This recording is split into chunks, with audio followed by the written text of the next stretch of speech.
She is also a hijabi, and there have been multiple guys have feelings for each other and to see the guy as a brother.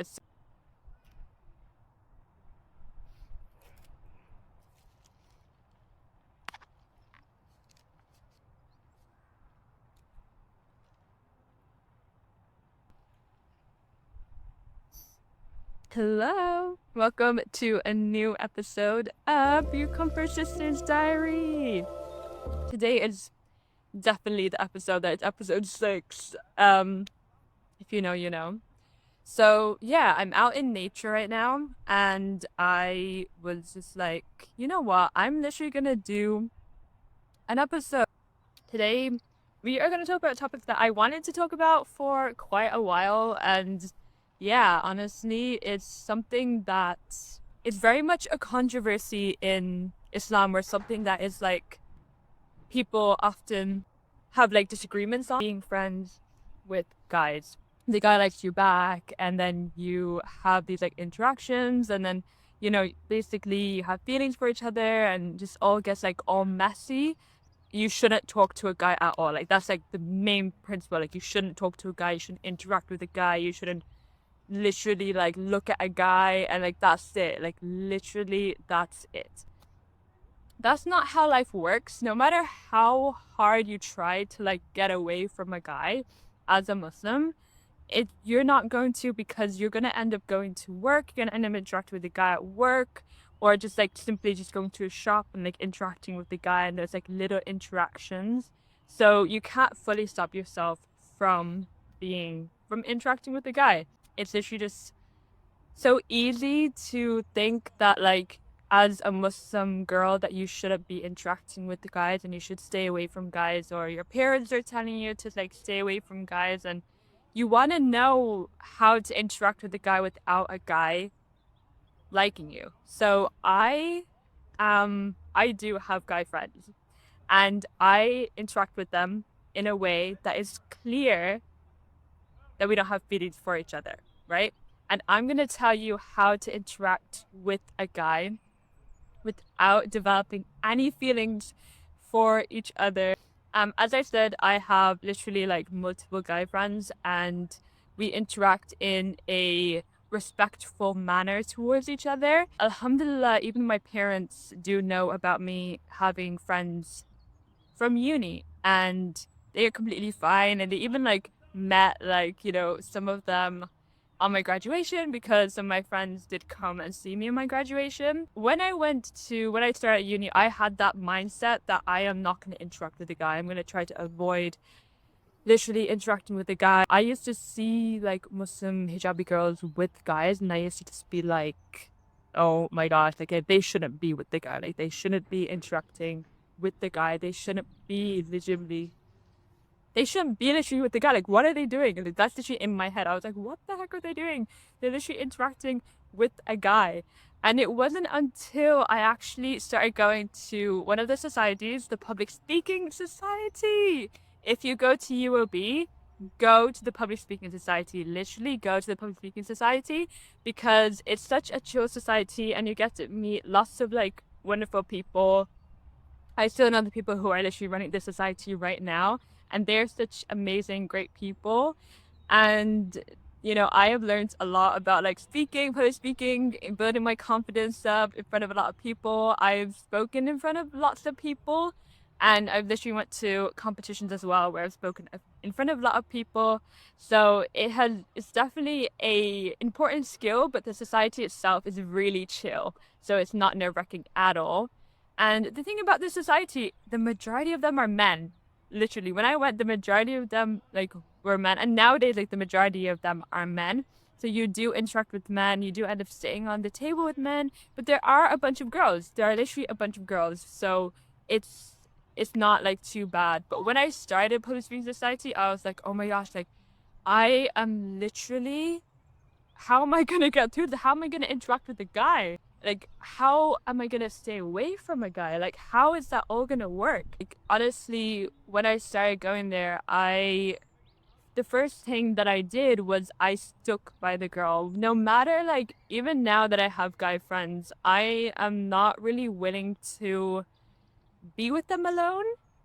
So even if you have guy friends, try to not be with them alone. Try to make sure that there is like another person, even if it's just like another guy or like, you know, one of your female friends would be pretty good. Because when we do meet up, I always do be with a girl.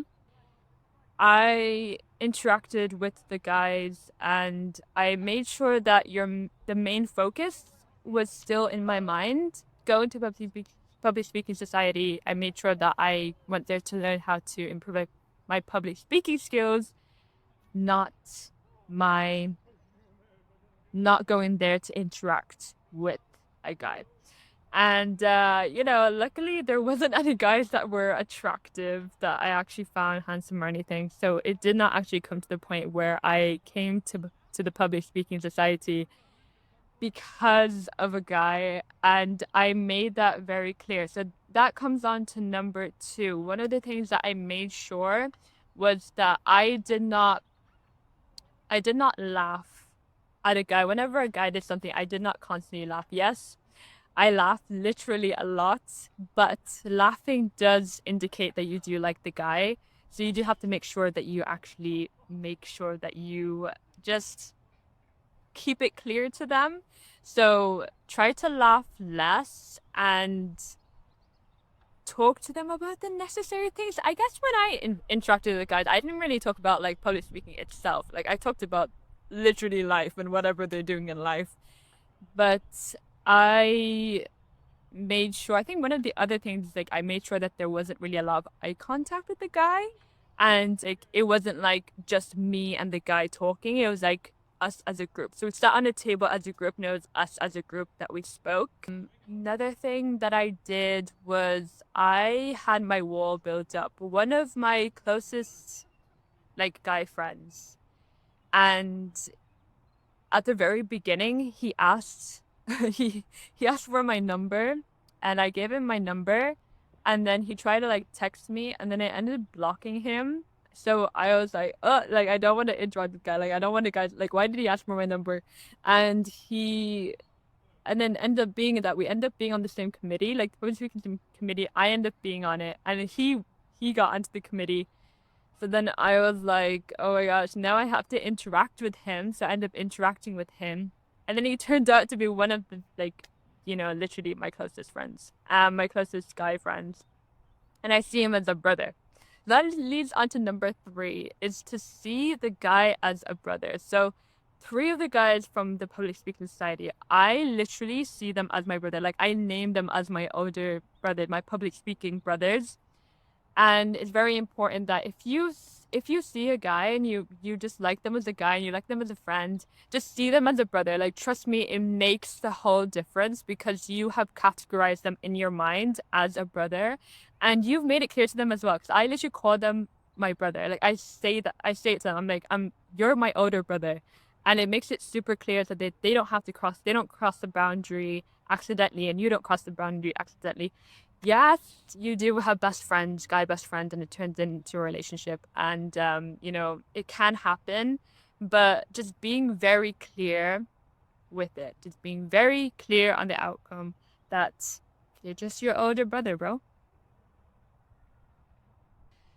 You have to really just look at it from an outward perspective. Just think that what is your intention? What value do they add to your life? If they are not helping you with anything and you're still talking to them and you're still interacting with them, then there's no point. With the guy friends that I have, like they've helped me in multiple scenarios in uni and outside of uni. Talking about my friend's experience, she is also a hijabi, and there have been multiple guys that have actually interacted with her in a more like a flirtatious way. And it's so weird because I have interacted with them and like they haven't done that.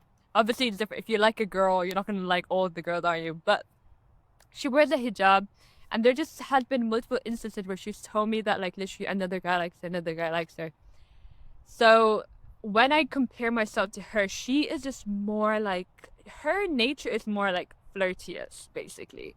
So maybe you should just look at the way that you interact. See how you interact with them. Are you more open to them? Are you doing things that signal that you are just like willing to just develop the relationship further? And just really look at your body language and the way that you do talk to people, because it really does make the difference. Your body language, the way that you speak, does make a huge difference in how you interact and how you make it clear to a guy, because you just want to make it clear to a guy that you don't want to cross the boundaries. And yeah, and just really understanding where they're coming from. You could be sitting there and you could be watching me and just like thinking that it's still not good to be friends with a guy, and you can think whatever you want to think. But I have met, Alhamdulillah, guys in my life that have actually added value to my life and actually helped me get to where I am today, supported me in multiple aspects in my life. And I am going to stay friends with them and still support them in a way.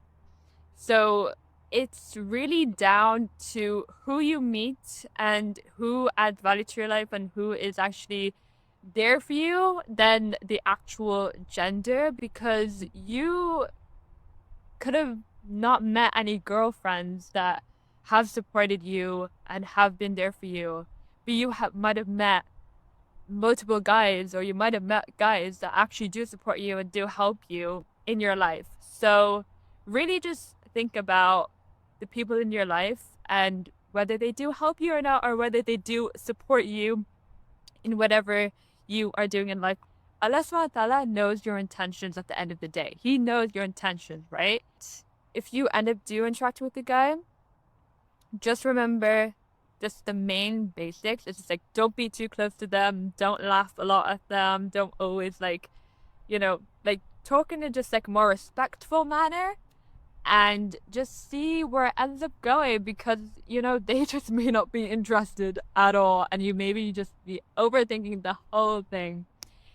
So yeah, that's actually my tips about how I legitimately like interact with guys. And just don't break your wall down like straight away either. Like, have your wall built up, because you need to keep it high. You need to keep the standards high. With a friendship, you need to keep it high. Especially with a guy, you need to freaking keep the standards high, because you can't be falling for the bare minimum, Okay, so this is literally leading on to like another topic. But yeah, that is literally the end of like my episode of how to interact and how I interact with guys as well. So yeah, I will see you in another episode. Bye.